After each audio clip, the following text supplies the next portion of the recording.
नमस्कार, मी मुस्कान. आपण पाहतात माय मराठी टीव्ही. रोजच्या ताज्या बातम्या पाहण्यासाठी आजच सबस्क्राईब करा माय मराठी टीव्ही. पाहूयात आत्ताची महत्त्वाची बातमी. जय शिवराय. प्रहार जनशक्ती पक्षाच्या वतीने पुणे विभाग, सातारा, सांगली, कोल्हापूर आणि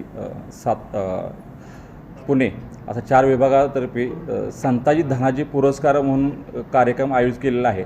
13 मे 2025 रोजी टाउन हॉल कराड येथे पुरस्कार स्वतः बच्चूभावांच्या हस्ते ते होणार आहे.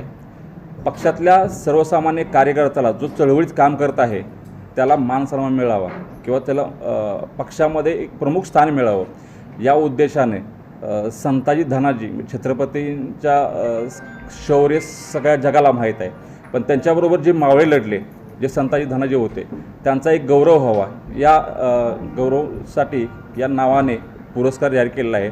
आणि विभागीय मेळावा म्हणजे प्रमुख कोल्हापूर, सांगली आणि पुणे आणि सातारा येथील प्रमुख विभागातले जे पदाधिकारी आहेत त्यांचा एक विभागीय मेळावा टाउन हॉलला आयोजित केलेला आहे. त्याच्या प्रमुख उपस्थितीमध्ये पुरस्कार वितरण होईल. सन्मान चिन्ह बच्चूभाऊंच्या हस्ते. बच्चूभाऊंचं कार्यक्रमाची 2 वाजता त्यांचं आगमन होईल कोल्हापूर नाक्यावरती. आगमन झाल्यानंतर छत्रपती शिवाजी महाराजांना पुष्पहार अर्पण करून यशवंतराव चव्हाण साहेबांच्या समाधीसंगी अभिवादन करून ते कार्यक्रमस्थळी येतील व तिथून कार्यक्रमाला सुरुवात होईल. कार्यक्रम सुरू होत असताना एक पोवाड्याचं आयोजन केलेलं आहे. संताजी धनाजी यांच्यावरती पोवाडा होऊन जाईल. तिथून पुरस्कार वितरण करून कार्यक्रम होऊन जाईल.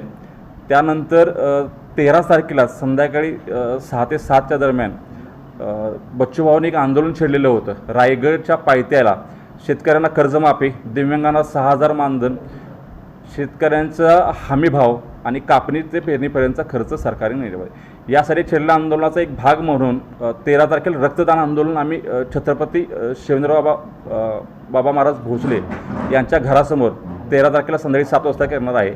याचं नेतृत्व स्वतः बच्चूभाऊ करणार आहे. त्यामुळे हितला कार्यक्रम झाल्यानंतर आमचं ते आंदोलन होणार आहे.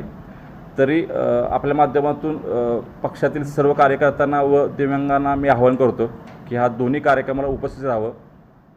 जय महाराज.